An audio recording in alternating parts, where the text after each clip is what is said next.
President Volodymyr Zelensky's recent visit to the United Kingdom marked another chapter in the unfolding narrative of the Ukrainian conflict. Greeted with a warmth noticeably absent during his previous encounter with former US President Donald Trump, Zelensky's London visit underscored the stark contrast in international responses to the ongoing crisis. While the United States grapples with internal divisions and a growing reluctance to maintain its financial and military commitments, the United Kingdom, under Prime Minister Keir Starmer, has reaffirmed its unwavering support for Ukraine. Zelensky's itinerary included a meeting with King Charles III, a poignant symbol of solidarity that resonated deeply with the British public. The visit culminated in Zelensky's attendance at a high-profile defence summit in London. This gathering brought together European leaders, along with representatives from Canada and Turkey, to discuss strategies for bolstering Ukraine's defence capabilities and securing a lasting peace in the region. The overarching message from the UK government and its allies was clear: Ukraine would not be abandoned in its hour of need. You're very, very welcome here in Downing Street. As you heard from the cheers on the street outside, you have full backing across the United Kingdom. And we stand with you, with Ukraine, for as long as it may take. The warm reception extended to Zelensky, the pledges of continued military and financial aid, and the unified stance adopted by the international community at the summit all served as a powerful rebuke to Russia's aggression. However, beneath the surface of this unwavering support lies a complex web of economic and geopolitical factors that threaten to unravel the delicate balance of international alliance. I hope you heard some of that cheering in the street. That is the people of the United Kingdom coming out to demonstrate how much they support you, how much they support Ukraine, and our absolute determination to stand with you, unwavering determination, and to achieve what we both want to achieve, which is a lasting peace for Ukraine. The UK, still grappling with the economic fallout of Brexit and the ongoing COVID-19 pandemic, faces a daunting challenge in reconciling its domestic priorities with its commitments to Ukraine. Prime Minister Starmer, in a show of unwavering solidarity, reiterated the UK's commitment to stand with Ukraine for as long as it takes. This pledge, while undoubtedly welcomed by Zelensky and the Ukrainian people, raises critical questions about the UK's ability to sustain such open-ended support, particularly in light of its own pressing domestic challenges. The UK government's decision to increase defence spending by 0.3% to reach 2.5% of GDP by 2027 underscores the seriousness of its commitment to Ukraine. This increase, amounting to an additional £13.4 billion for defence, comes at a time when the UK economy is grappling with sluggish growth, soaring inflation and a mounting cost of living crisis. To fund this increase in defence spending, the UK government has made the controversial decision to pause overseas development assistance. This move has drawn sharp criticism from aid organisations and opposition politicians who argue that it undermines the UK's commitment to international development and will have a devastating impact on vulnerable communities in countries like Sudan and Gaza. The UK's decision to prioritise military aid to Ukraine over humanitarian assistance elsewhere highlights the difficult choices facing governments in an increasingly unstable and unpredictable world.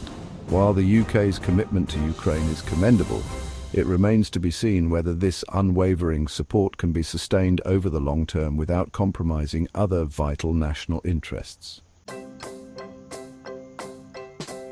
The UK's pledge to stand with Ukraine comes at a time when the nation is grappling with significant economic headwinds. The aftermath of Brexit continues to cast a long shadow, with businesses struggling to adapt to new trading relationships and supply chains. The COVID-19 pandemic has also left its mark, with government borrowing reaching record highs and public services under immense strain. The UK economy grew by a meagre 0.1% in the fourth quarter of 2024, following a period of zero growth in the previous quarter. This anemic growth, coupled with soaring inflation, has fueled a cost of living crisis that is pushing many households to the brink. The government's decision to increase defense spending at the expense of other vital public services has further exacerbated these concerns. Adding to the UK's economic woes is the ongoing energy crisis, which has sent household energy bills soaring. The government's attempts to mitigate the impact of rising energy prices have been met with mixed success, with many families still struggling to make ends meet. The UK's commitment to Ukraine, while morally commendable, must be considered in the context of these challenging economic realities. The government's ability to provide meaningful support to Ukraine over the long term will depend on its ability to navigate these economic headwinds and maintain public support for its policies. Section 4. A lone wolf, UK support without the US. While the UK has emerged as a staunch ally to Ukraine, questions linger about its ability to provide meaningful support without the active involvement of the United States. The US, with its vast military and economic resources, remains the indispensable partner in any effort to counter Russia's aggression in the region. The recent deterioration in US-Ukraine relations, following a heated exchange between Zelensky and former President Trump, has added a layer of complexity to the situation. Trump's accusations that Zelensky is risking World War III and his controversial proposal to trade Ukrainian mineral rights for US arms have sown discord within the transatlantic alliance. Remember this. You're in no position to dictate what we're going to feel. We're going to feel very good. You will feel influence. We're going to feel very good and very strong. You will feel influence. You're right now not in a very good position. You've allowed yourself to be in a very bad position, and he happens to be right about it. From the very beginning of the war, you're not in a good position. You don't have the cards right now. With us, you start having cards. But right now, you don't. Yeah, you're playing cards. You're playing cards. You're gambling with the lives of millions of people. You're gambling with World War III. You're gambling with World War III.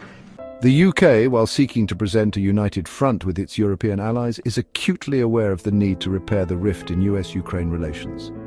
Without the active participation and support of the US, any efforts to secure a lasting peace in the region are likely to be met with limited success.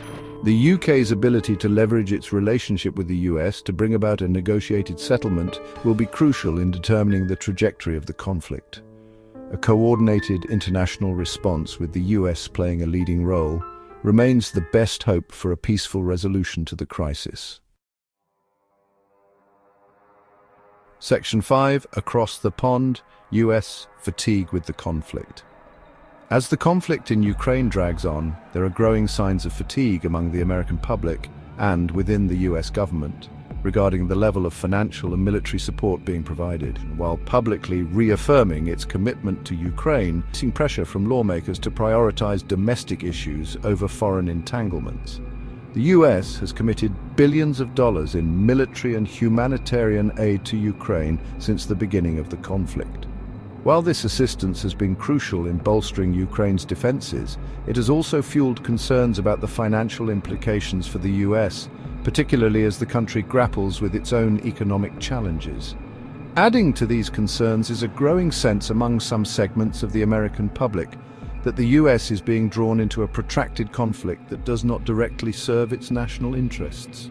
The spectre of the US's long and costly interventions in Iraq and Afghanistan continues to loom large in the national consciousness, fueling a reluctance to become embroiled in another overseas conflict. The UK government is acutely aware of the shifting political winds in Washington and the potential implications for its own ability to sustain support for Ukraine over the long term. As the US grapples with its own domestic priorities and a growing wariness of foreign interventions, the UK may find itself increasingly isolated in its commitment to Ukraine. And what you're doing is very disrespectful to the country, this country. It's back to you, far more than a lot of people said they should have. Have you said thank you once? A lot of times. No, in this even entire today, meeting, you said thank you. Even today. You went to Pennsylvania and campaigned for the opposition in October. Offer some words of appreciation for the United States of America and the president who's trying to save your country. Perhaps we're looking for one of a kind, the cultural exhibitions around the world, all traveled and places Stay tuned to my channel, KB Jojo Newsbox, where I intend to give you every vital information, updates, interesting places, places of interest, tourism, and about people, culture around the world. Stay tuned on this channel. We promise to give you more. It's guys. Thank you. And if the fates should bless us with a moment of reprieve, we all could stand together in the silence and just breathe. Rejoice for all the happiness, mourn for all the grief. It's all that I